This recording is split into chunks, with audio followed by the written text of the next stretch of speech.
Hi, Steve. Hi, Jim. Have you ever heard of the phrase blink and you'll miss it? Well, of course, I'm from a small town. Cool. Now let's just apply this to record collecting. Okay. All right.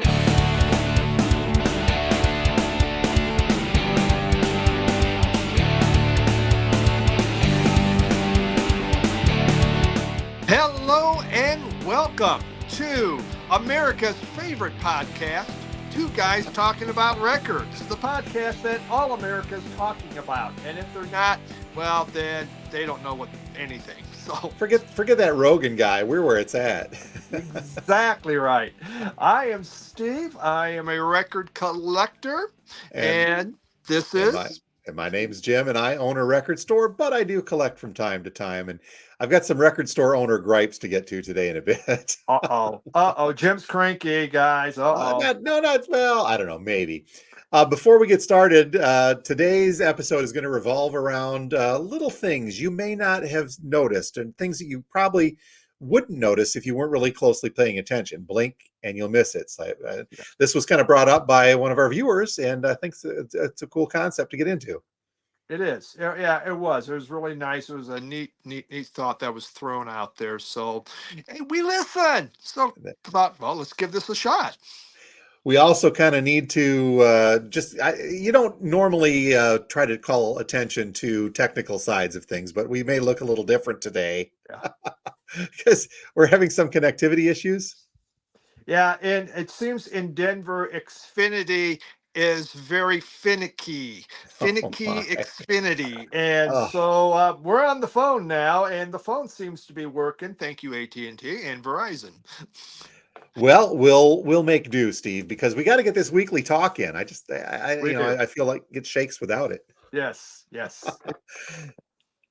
So before we get to all of that stuff today, couple of things at hand. This is the Vinyl Community Podcast where we like to talk about our recent pickups, and this week shall be no different. So you got some goodies this week to talk about? Of course I do.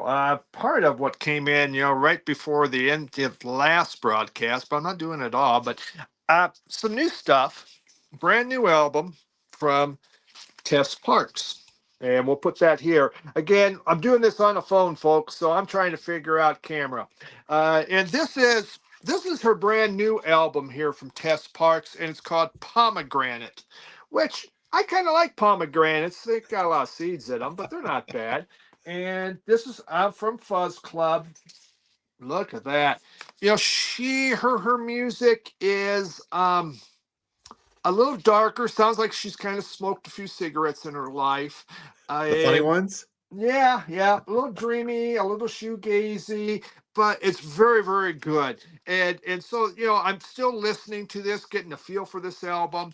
I bought her previous one too that came out. So there is Tess Parks. That's what she looks like. She's Canadian, but I believe she's doing her music right now in the UK.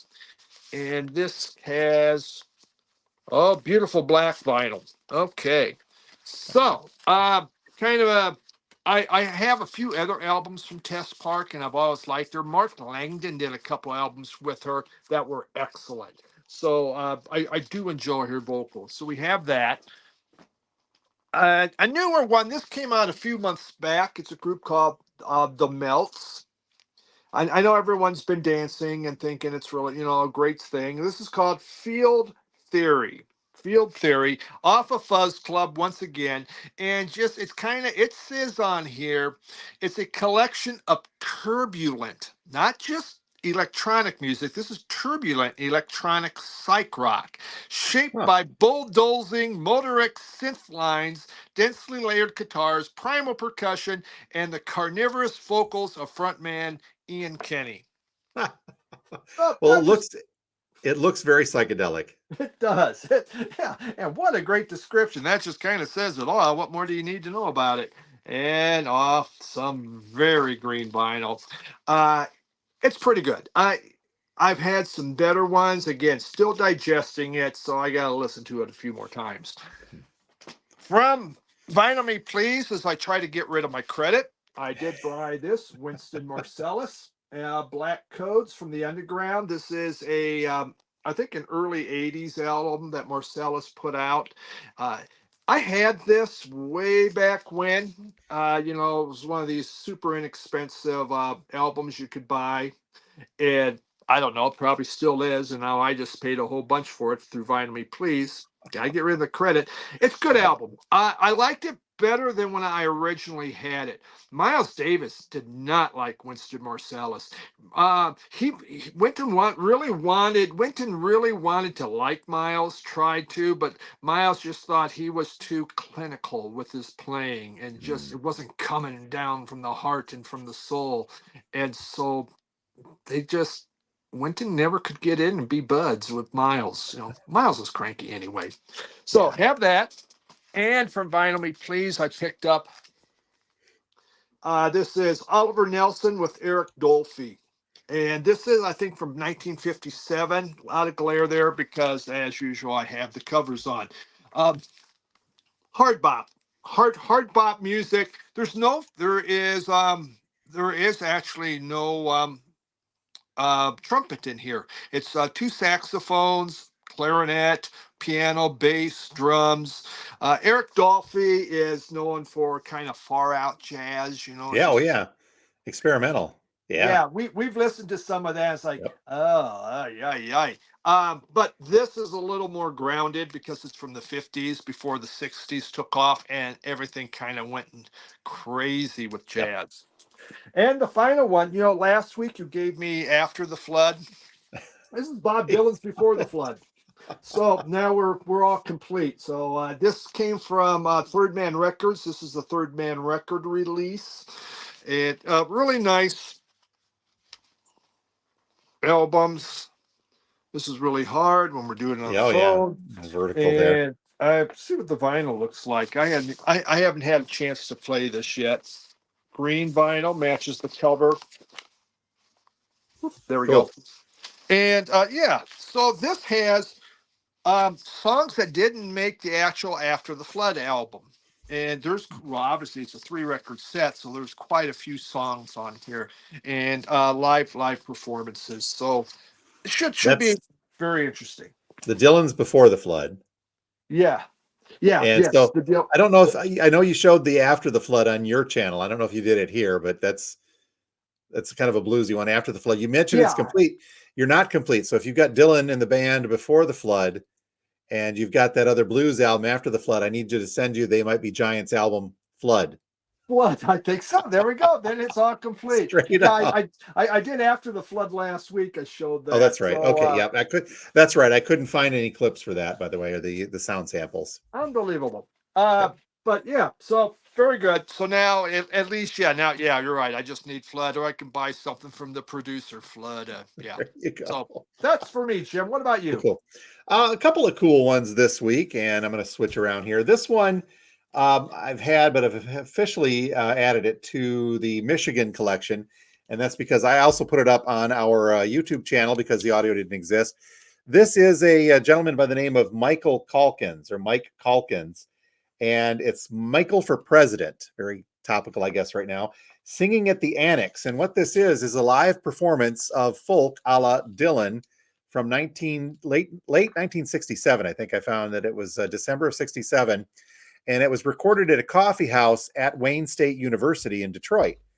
And they made an album out of this and released it in 68. And it's got a Beatles cover on there and a Pete Seeger cover. So really the kind of folk music that would want to make John Belushi smash a guitar. So, I tried to get some information on this. There's really hardly anything. I looked for the folk artist Calkins. He's I guess originally from Chicago, but recorded this in Detroit, as I said. But I really can't find any info. I even went so far as to call the Wayne State University Media Archives. Never called me back, so I guess they don't care about that. But it's interesting. It's not my cup of tea, but I like it for the Michigan collection because it's a neat little piece of history. But if you're curious, that is up on our YouTube channel. I put that up the other day, the album in full, because it didn't exist on there. So kind of scares me, Jim, just a little bit. So yeah. Then this won't. I picked up yet another Rush bootleg. Okay. I couldn't I couldn't quite say no in this case. This is called Rush Spirit of Radio Live. And like your other one, I've got a little easier time showing off the trifold. Yeah. This is actually really a cool, nice looking trifold. It's on very beautiful looking blue vinyl. If I can pull that out here, I can't right off. But this is actually a couple of different concerts keyed together in this one bootleg. And what I know we've talked about this before, but it's a little maddening that they're beginning to mine older bootleg audio and repackage them to try to get suckers like me. Yep. And I do know better, but this one, I liked the layout. I like the look of it. It sounds good. But the first two records in this 3-record set are from 1980, where Rush played at the Kiel Auditorium in St. Louis. And I do have a couple of versions already of that St. Louis broadcast. And then the third record is half a concert, which is odd because the full concert from the Agora Ballroom in Cleveland from 1974 is a double LP bootleg on its own. So what they did is they took 2 records from St. Louis and 1 record of the 2-record set from the Agora 1974 bootleg and threw them in one release. Okay. So, yeah. So I really got to watch out for doubling down on the concerts, because if you already have a show bootlegged and it's a nice looking layout, then you don't really need another one, do you? Yeah, well, yeah. Hey, Cramps, the Cramps, man, famous. The radio shows. Oh my God. And then finally, pick up here. I know that the folks that talked to us about our our prog rock a couple of weeks ago are going to have some thoughts on this. But I picked up a copy of The Nice, the Keith Emerson short-lived group. The Nice. This is called Five Bridges. Nifty little gatefold. This is a live album. Does that remind you of anything, Steve? By the way, that picture, long ago. Yeah, the Tridge. It looks a little bit like the Tridge, which is probably what piqued my attention. But it's prog rock, but it's really almost classical. It takes Yes a little bit further down that, a little bit further than Yes goes down that classical line of things. But it's live, and it's so you wouldn't know that it is a live recording if you didn't hear the audience at the very end, because technically it's so spot on. And I think that shows Emerson at his absolute peak as a not only composer, but as a keyboardist, and just a real tight unit with the rest of the Nice in there. So, yeah, very cool stuff. So, I hope I can find that one on Spotify. But as always, folks, we will attempt to put all of the stuff that we talk about today in a playlist form, so you can hear the things that Steve and I are describing. Not always successful, but once in a while we can get that stuff in there. But look for that Spotify playlist in the description of this podcast episode, whether you're listening or watching us on Spotify. That is, there's a link in the description, and there's a link in the description on YouTube as well. And we put the direct link up to that playlist on the Two Guys Talking About Records Facebook page every week. So look for that whenever you listen to the episode. I think yours is going to be more difficult than mine for once, Jim. I think so. It probably could be. Okay, before we get to the subject at hand, Steve, I've got a couple of news items that I just need to. Oh man, I gotta do a little bit of griping here first and foremost. Right. So this week, we are going to do an episode on life before Discogs. We've talked about this. There's one forthcoming. And maybe life after Discogs, we can weave into that, because I'm working on a couple of things that we'll just leave it at that. But Discogs, I don't think I could live without it, but they make me so angry sometimes. I just want to, now again, for those of you that listen, you know that I personally use Discogs, that Steve uses Discogs for our collections, but I also use Discogs as the main inventory database for our store. The stuff that comes in, I check into Discogs, so that way when people ask, do you have this? Do you have this? I can readily call that up and say, yes, I do. Or it helps me really keep tabs on the value of items as they go up and down with demand through there as well. So this week, I'm cataloging a few things midweek. It was probably Wednesday. And lo and behold, middle of the afternoon, my Discogs layout of the collection page changes. Yep. And I'm not talking, no announcement, no nothing. It's like one click there, and I clicked on something else, and then everything was in a different position. And at first I thought there was something wrong with my computer, because I'm working on it, and all of a sudden, well, maybe it didn't load correctly. refreshed the page a couple times, and I'm like, what the hell is going on here? And yeah, so for those of you who are heavy Discogs users, let me just kind of kick this in here. You get a peek at my Discogs layout here, Steve, but they switched this up. Yeah. And this is now what the collection page looks like. The information that you see on the right, all of the search was over here. And yeah, is it a big deal? No, not really. It's just that they pulled this in the middle of the day. And usually when you are a tech, web or something like that, and you roll out new designs or updates to designs, you would do that, you would think, in the middle of the night when there's fewer users, at least on the America side of things, So, and Discogs is a US based company, so I don't know why they decided to do this in the middle, but they moved it over. Now, I will get used to it. Is it a big deal? No. But I've been using it this way for probably close to 10 years. And so all of a sudden I find myself clicking on that left side trying to find stuff. But what they also did is that they allowed you to very easily toggle between views of your collection. So you get a thumbnail view, you get the thumbnail view list, or you get rid of the images altogether, and you can just look at it like that. And then it allows you to sort via numerous types of ways to sort through that as well. Basically, all of the stuff that you can sort by right here at the top of the database is now a drop menu on that side as well.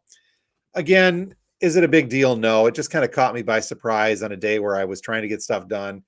And it threw me for a loop. And so much so that a little bit later in the day, Steve, Yeah. I get this pop-up from Discogs. I don't know if you can see that. So while I was still steaming about this, they give me a pop-up that asks me, how would you rate your experience of this new collection page? And it goes from the frowny face toast piece to the very happy one. Yeah. So I gave it a super frowny face, not because it didn't ask me what I thought about the page. They asked me my experience. So I told them, I told them, I said, man, you rolled this out in the middle of the day with no warning. Give a guy a break, would you please? So yeah. What I liked about it, when I popped into it, I go, what the heck is this?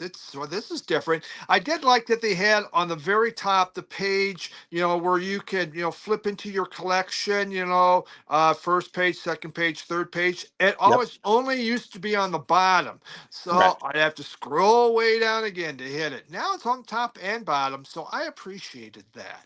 And that's neat. And again, I get the fact that they got to always update this, and they always update this. Now, my other big complaint about this is that it is slow. I don't know about, our connection here it's tenuous at times like yours, but the browser, and again, I don't use mobile Discogs hardly at all. I mean, very rarely. So I'm always on the desktop version.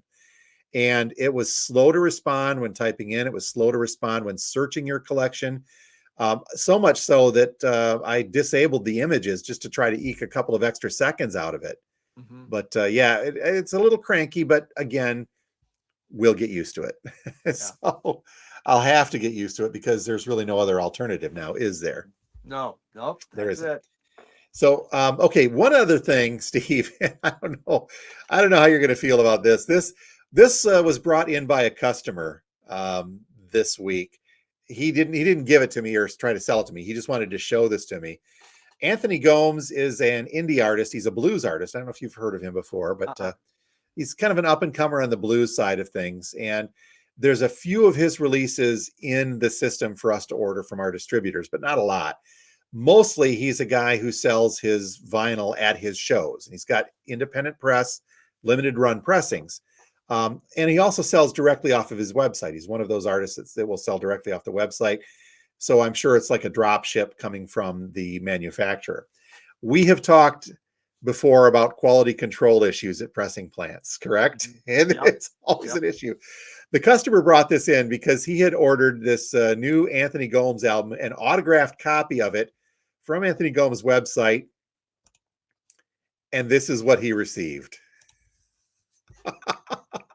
That is a sheet of metal that was tucked inside the album cover. It was even inside of an inner sleeve, a plastic inner sleeve, inside of the album cover. Now, that's not even the pressing plate. You'd think, well, that's a pressing plate. I just believe it's an end cap for holding vinyl in the production process. Oh, Weighs about the same as a piece of vinyl, but how in the world does someone working on a line shove one of those into a plastic inner sleeve and then into into an outer sleeve and miss it? yeah.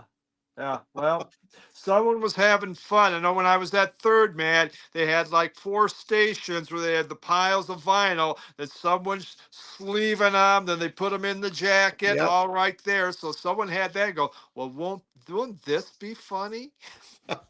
So, but yeah, it's just kind of it's not even a square piece of metal. Now, the customer said he did contact the website and they apologized and they're going to send him another one. But, would you add that to your collection? Well, it is, we did talk about interesting things you get inside a record cover.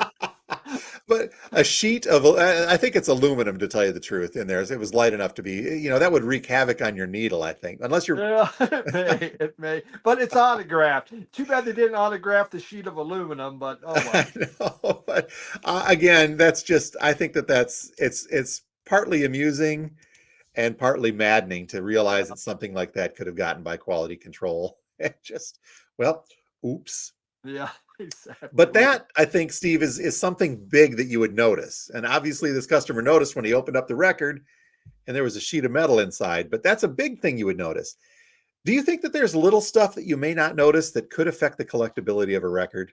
Oh, such a good transition, Jim. Man, Jim's the king of transitions, isn't he? Yes, there is. There's just these little nuances in some albums that suddenly make them collectible. Sometimes worth a lot more, sometimes not worth that much, but there is a little difference.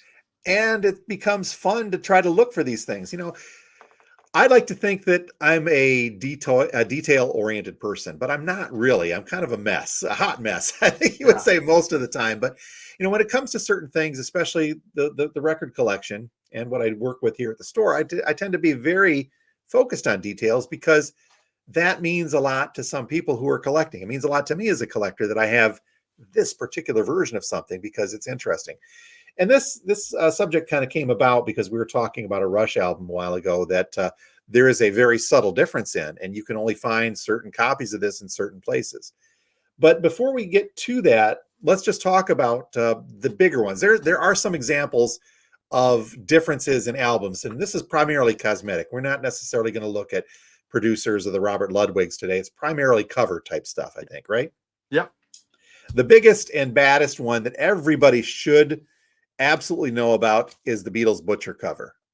Now, this is not a Beatles Butcher cover. This is a bootleg. I do not have a real one. I thought I might have a line on a real one, but it turns out that one's going to be a bootleg also. But this would be the holy grail. But there are so few of these things out there, and I think that there's so much interest in it. There's news stories on this cover, but that's the original version of the Beatles Yesterday and Today.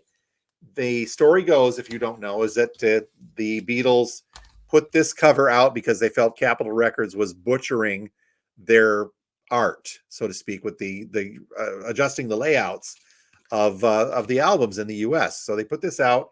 Capitol Records freaked out, and then they began pasting these covers over that.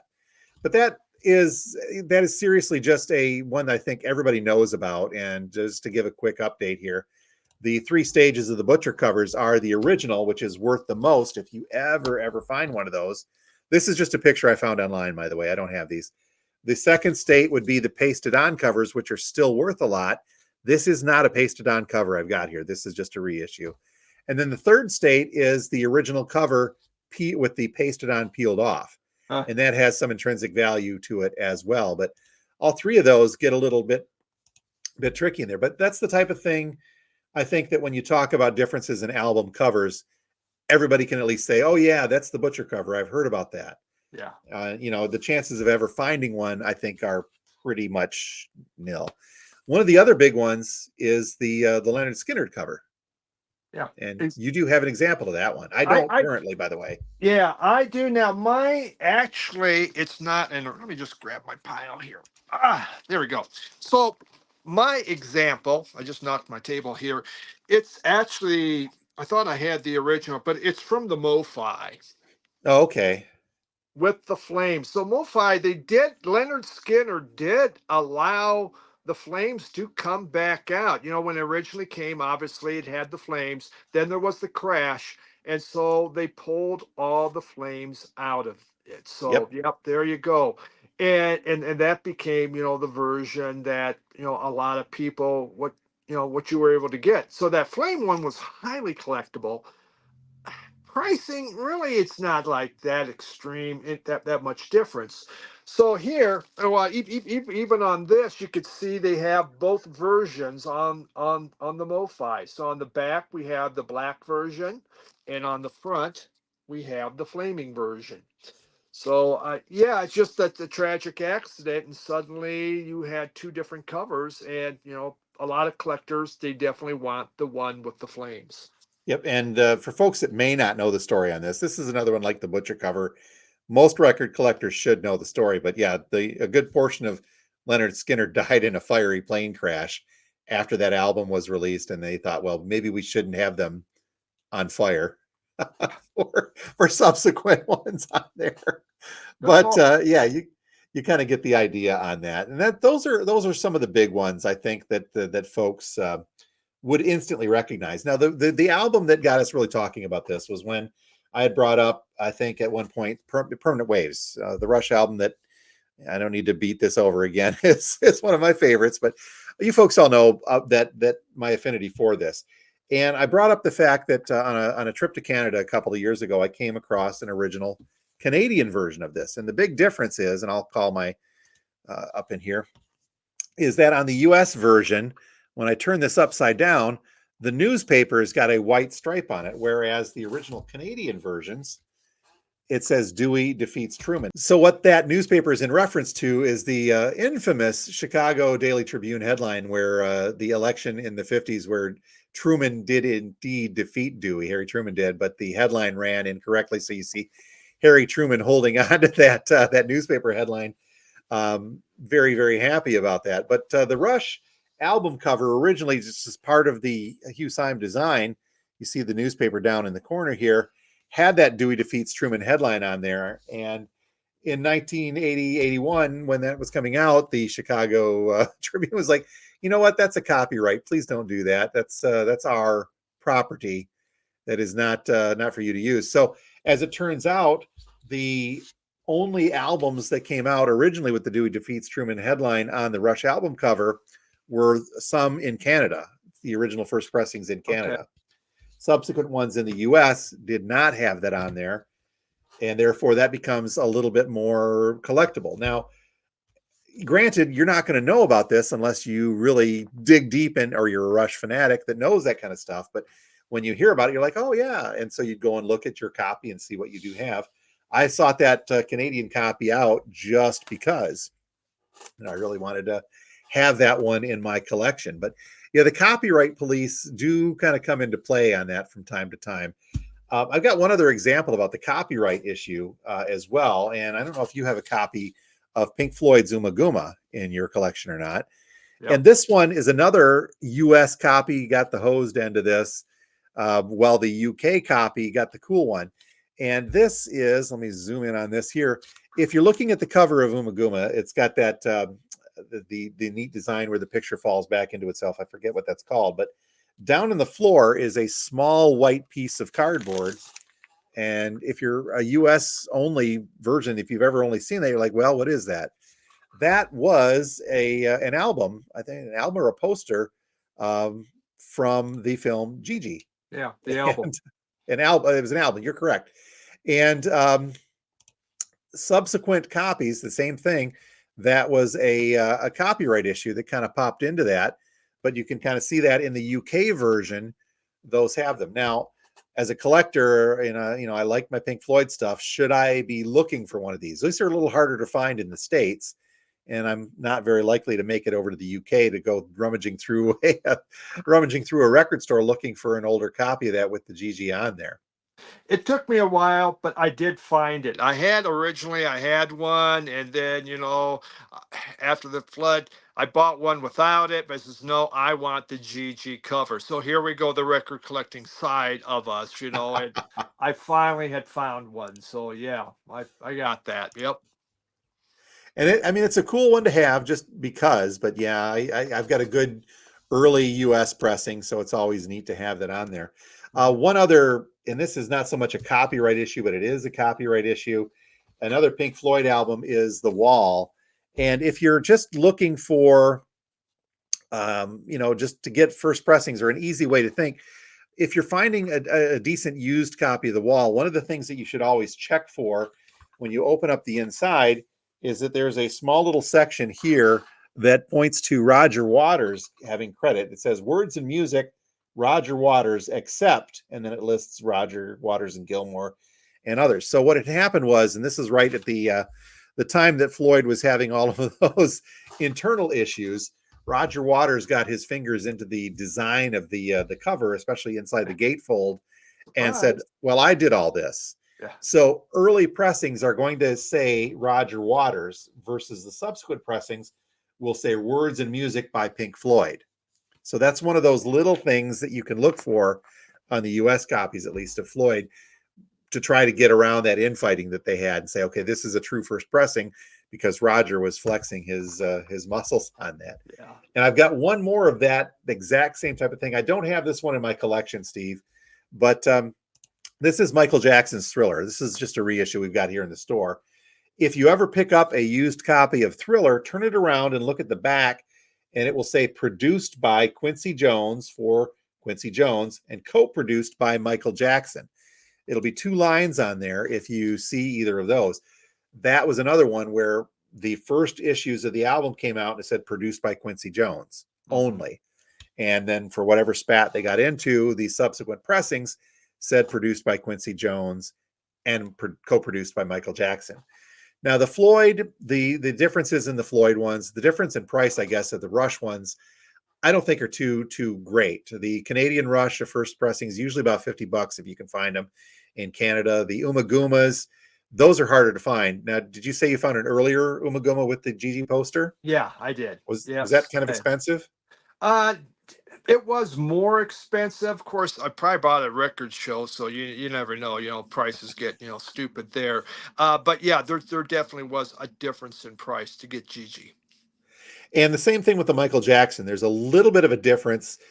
In this case, not much. Good used copies of Thriller can go anywhere from $10 to maybe $20, depending upon condition.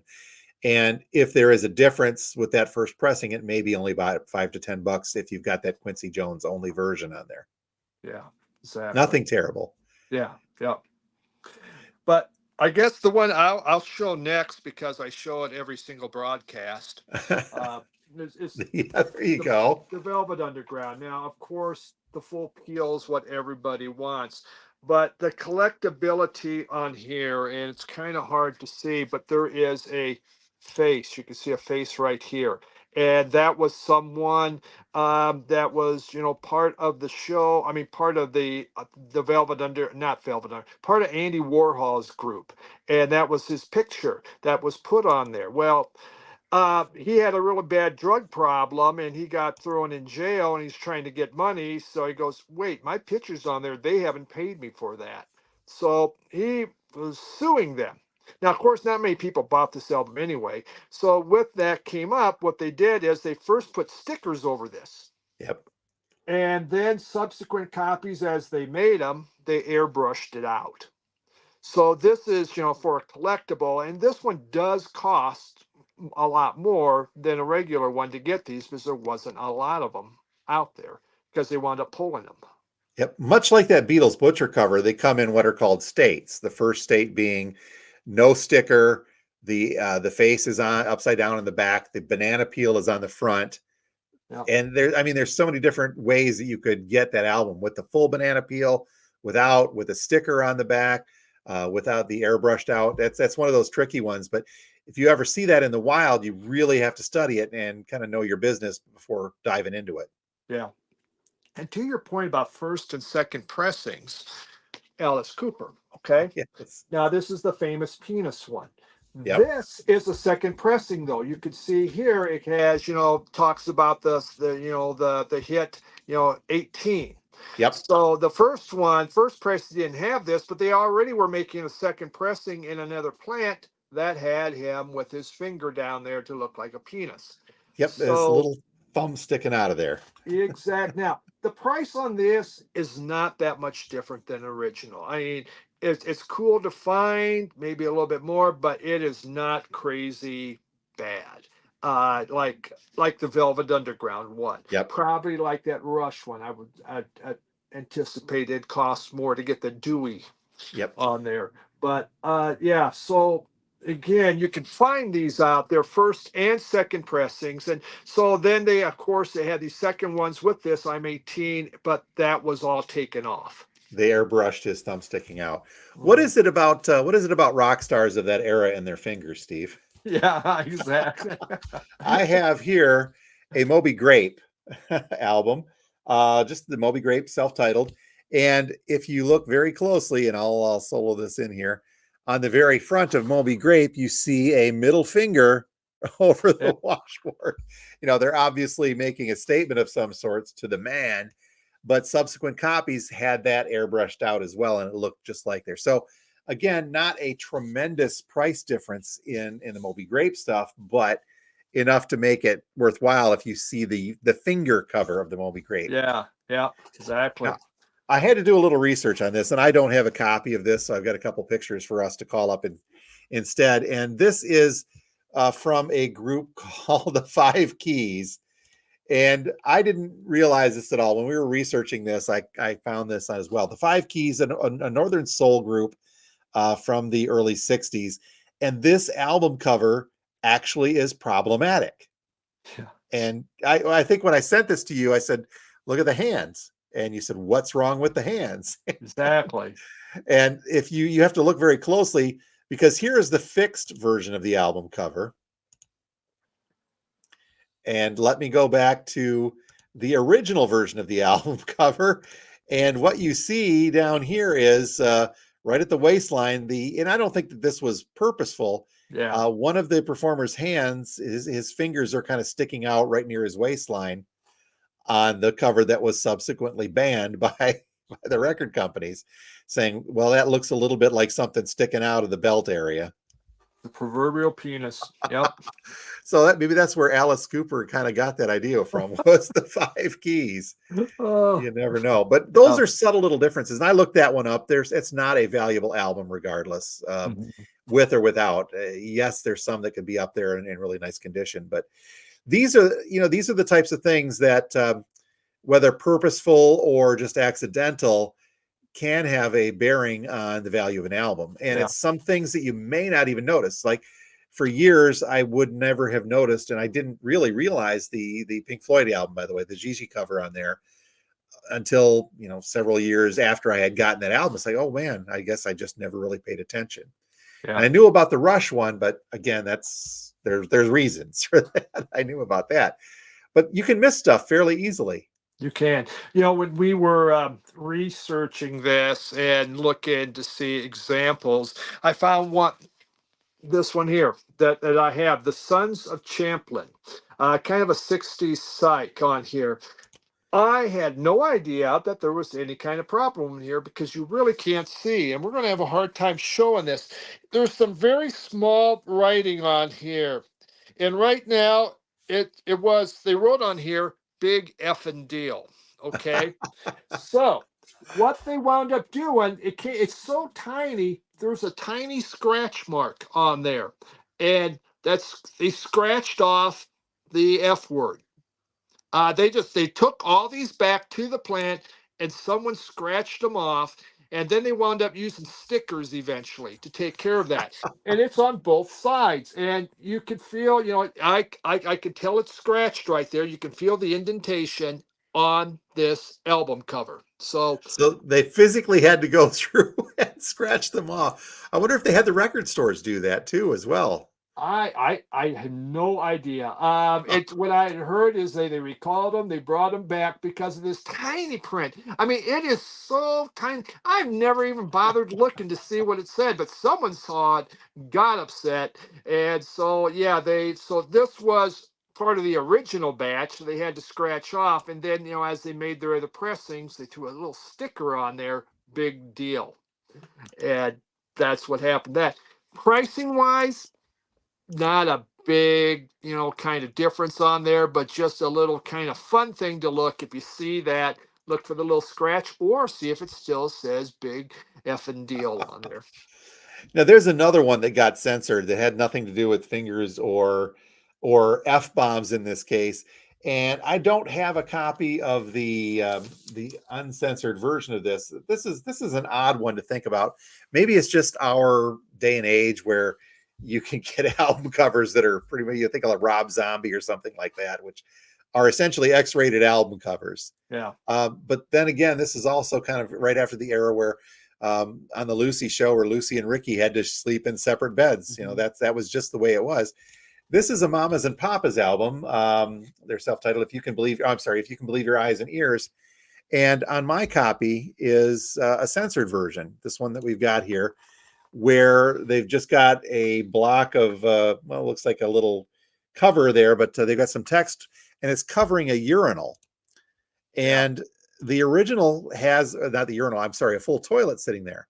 And it's not a really good looking toilet too, but that was deemed inappropriate and they just couldn't have that on there. So they had to cover it up with some text in this case. And that was something deemed offensive. That's another one too, where I don't think that the album with the toilet is a lot more expensive. I looked that up earlier and it went for upwards of $700 on Discogs, but that was probably just a pristine version or something like the sealed, possibly. But normally it's around $100, if not a little less, if you find that one. Yeah. Foreigner kind of got through that with the album Head Games, where they had a gal sitting trying to sit on a urinal. So yeah, I guess we got over that whole issue there, didn't we? By the time the 70s comes around. Yeah. So it's not always offensive images that you really kind of have to be on the lookout for. Sometimes it's a lot more subtle, like maybe some slight differences in the color of an album cover, the type of font they use. That's also something that folks really should keep an eye out for. Yeah. So, example here. This is Dead Kennedys, and this is the first one. Fresh Fruit for Rotting People. Now there'll be several different things on this album, and I was able to purchase this here at you can see there at Radio Wasteland. This is a UK press, so it has an orange. It's that kind of a color, but damn it. And then, as usual, I can't get these back into the sleeve. But what made this thing different? A couple things. First off, when it originally came out in the US, this cover was orange. Yep. And so when the Dead Kennedys saw that, they did not approve of an orange cover. So they said, no, you have to stop. And so they were taken off, and this cover came out instead. And so you do have, which by the way, I ordered an orange cover last night. I found one finally at a decent price. They do cost more. But the other thing is you have a picture here on the back and see of all these band members. Those people did not approve of their image to be on this album. So subsequent albums had them headless. Yep, I remember that. So you have a bunch of people, you have this band sitting there with no heads on, which kind of makes no sense whatsoever. But now, does the orange cover have the heads on there as well, or was that a headless? Yes, it does. Yes. Okay, so that's a true first press. Yes, it's a true first pressing, and it's just that it was not approved, that orange cover. So it's kind of coveted, and for Dead Kennedys fans. And I've been looking for one for a very long time. I saw one at the record show. It made my palms got really sweaty. I began to hyperventilate, and then I saw the price, and I calmed myself way back down, and again, I finally found one online. It's, the only thing is it does not have the poster Okay. and the lyric poster. And again, I got this from Jim from the famous punk collection that everything was in pristine shape. Yep. But so since I had a poster in this one, I wasn't like, oh, it was in. So yeah, definitely a difference in price because it wasn't approved by the band.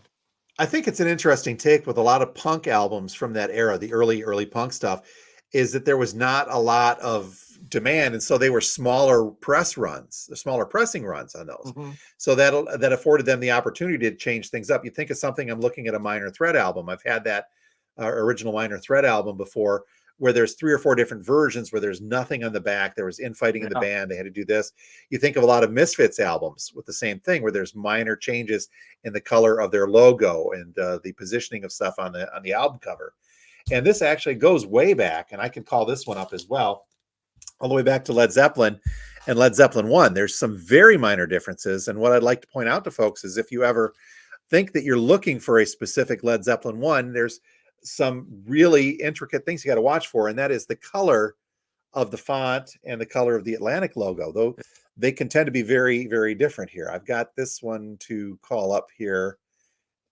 And let me do this and bring up the Led Zeppelin page for this on Discogs. And Discogs is going to be a good tool to help with this, but early copies of Led Zeppelin, especially the UK, the font was blue. Now, on the main Discogs page for Led Zeppelin 1, the master page, they've got a great little layout with links of the first version with the turquoise sleeve and lettering, version 2, version 10 as you go through there. But as you break down, the majority of the US copies, like my first press here, US, has got kind of an orangish Led Zeppelin on there.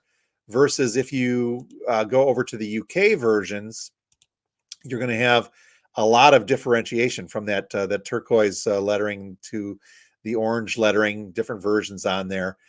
There's even different shades of that orange to watch for, and you're going to want to dive into Discogs to see which version you have if you ever come across that, because this is one of the ones where there's going to be some difference in prices. I mean, tremendous difference in prices. If you ever find the early UK with the different color, subsequent pressings, I believe later US pressings, this turned yellow for a lot of reissues. Yeah. So that's a great way to tell. Well, it's not an easy way to tell, but it's a definitive way to tell if you've got a first pressing on there. And it's as you were talking about, UK versus US, and they had these subtle differences. Sometimes the differences between the UK and the US aren't as subtle Yep. as that. And a lot of times these UK albums obviously become very, very valuable in the US. Jimi Hendrix, Electric Ladyland. Yep. The UK version has the Naked Ladies on there. Yep. And this is a highly collectible version, and obviously not easy to find within the US.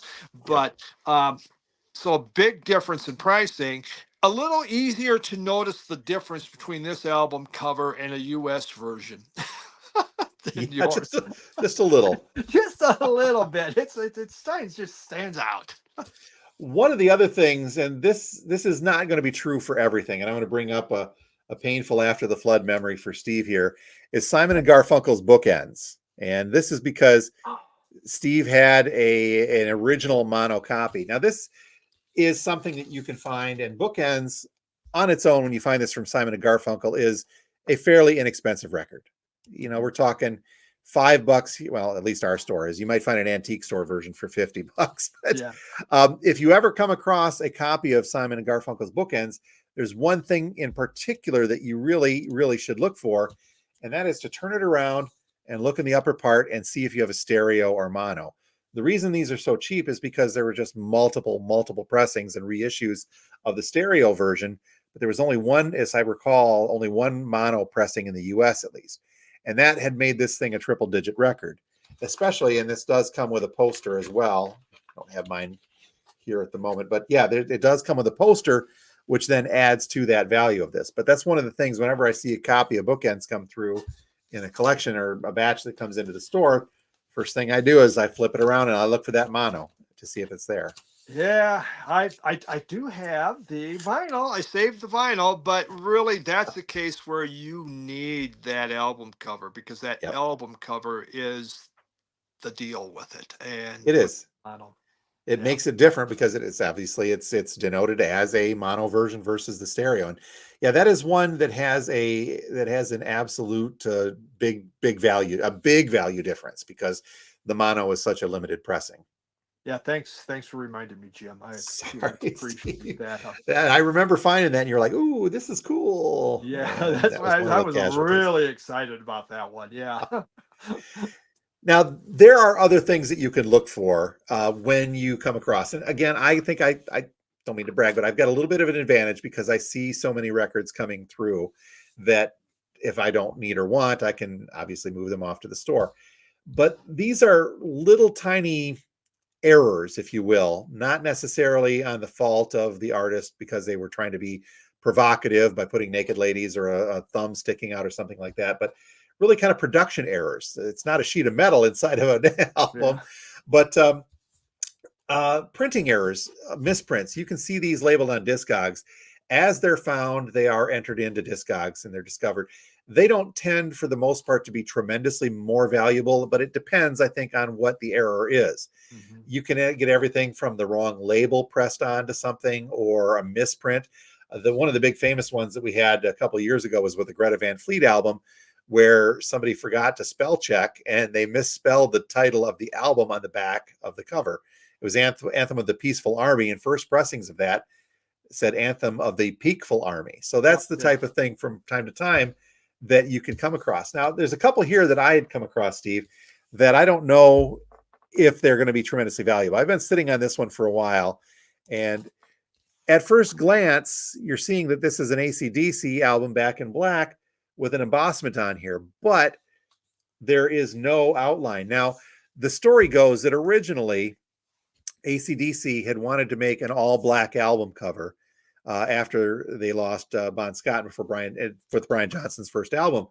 And the record company turned them down, saying that no one would know what it is. So they made them put a light outline, a gray outline across the embossing of AC/DC and the title back in black. So imagine my shock when I came across this.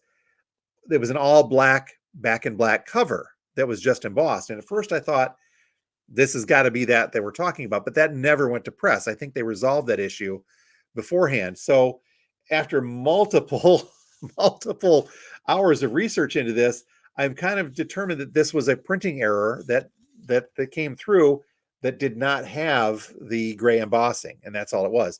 Now, this particular pressing, to make matters worse, doesn't exist in Discogs. So I'm Okay. still like a year sitting on this trying to figure out what to do with it because it is an all black and black, but you can see a little bit. You can't see it on here, but you can see a little shading where it attempted to print that embossing. And on the back as well, you can't see it in the video, but there are some very light words there. Hmm. The entire thing looks like it's missing one of the colors in the printing process. Yeah. So does that make this more valuable? It would be a lot more valuable if it was one of the all black ones, but I don't believe they ever pressed that. And I don't think that ever went out publicly. Okay. One of the other things that I'm thrilled to have found, this didn't exist, but I put it into Discogs as well, so it does exist in there. And this is Beastie Boys' License to Ill, one of their cool albums. First pressings of this on their own can be triple digits as well. But this particular one, Steve, when I got into it, I opened it up, and lo and behold, It was a when sheet I'm of checking metal. this in, we see that. And then on the back side, they forgot to print the track list on Ah. side B, side 2 of this. So I dove into Discogs and looked and looked and looked, and there was no mention of a misprint version of this in there. So I entered that in to Discogs, and thinking at this point, I have got the most unique album that's out there, the Beastie Boys, because no one had it because I had to put it in there. And lo and behold, 6 people now say they have it according to Discogs. Okay. So after I put that in there, this obviously does exist in there. And you can see that by looking over at the right side in the statistics. 9 people have this, 98 want it, and somebody actually sold it for $80. back in September of this year. So, and I'm looking to see as I scroll down, I'm the only contributor on this at Radio Wasteland. So no one else has found one of these. And this version is the one that I was just holding on to that we see popped in there. But so 9 people have discovered that they have this misprint, and somebody actually sold it for $80, which is a little bit less, I think, than what this would normally sell for as just a regular first pressing of License to Ill. Okay. So I'm keeping this one. Sorry. Yeah. It's that unique. I thought it was cool when I was the only one to have it, but now there's 8 other people. So whatever. Yeah. It lost some of the luster. It did, but it's still fun to find this kind of stuff, isn't it? Yeah, it is. That's collecting. When I had baseball cards, misprints were the hugest thing on baseball cards, and their values would skyrocket up in price because there's a misprint on there. It doesn't always seem to happen with records, the misprints. Depends on the album. Once in a while, something does or go up, but there is a lot of mistakes that happen. Obviously it does. And I mean, we're all human, and people working in pressing plants, designers, they're going to make those mistakes as well. But that, I think, really illustrates the point. Whether, as I said this before, whether it's purposeful or whether it's a production error or some sort of accident, it really does pay to pay attention and really look at whatever you're getting. Sometimes it's tough if you're digging through a bargain bin in a record store, or if you're in the hubbub of a record show, you may not always have that ability to sit and really examine something as closely as you'd like. But when you find something like that, it's really cool. Now, here at the store, when I find stuff like that that goes out to the floor, it's labeled as such. I want people to know that this is a unique copy for this reason. It's got its poster, it's got its inserts. It's unique because you may not always have that ability, and you'd have to kind of really be vigilant, I guess is what I'm trying to say, when you're in the wild. Yeah, exactly. Yeah, you have to have that knowledge that it's in your brain, so you remember what you're looking for, that you can really sit and kind of focus on that if that's what you want to do. Worst comes to worst, get it and worry about it later is what you're trying to say. Yeah. That's right. May not be there. It's the first rule of collecting. So, well, cool. What kind of unique records have you folks come across? Something that is very interesting, something that you think is going to be worth a little bit more, or do you seek these types of things out? As a collector, to a certain extent, I will seek these out. Steve, you've ordered that orange copy from the Dead Kennedys. You seek some of these things out, but I think it depends on what it is you're looking for. It is. For me, it really depends, because for the most part, it doesn't matter to me that much, but there are a few, like the Gigi cover. I wanted that. This Dead Kennedys, I've been wanting that. So there are a few, but it's specific groups or reasons. Yeah. Which is, again, why we collect. All right, Steve. Well, thank you again for everything. Thanks for you folks for watching Two Guys Talking About Records, a weekly vinyl community podcast. We will attempt to put all of these together in a Spotify playlist. There's a lot of stuff, and these playlists gets very eclectic, don't they? Yeah, they do. It gives you a wide range of different kinds of music to expand your horizons. That's what we're about. There we go. So as always, thank you everyone for watching. Until next week, my name's Jim, and I own a record store. And I'm Steve. I'm a record collector. You have a great week, sir, and make sure you pay attention to details. I sure will. Bye, everyone.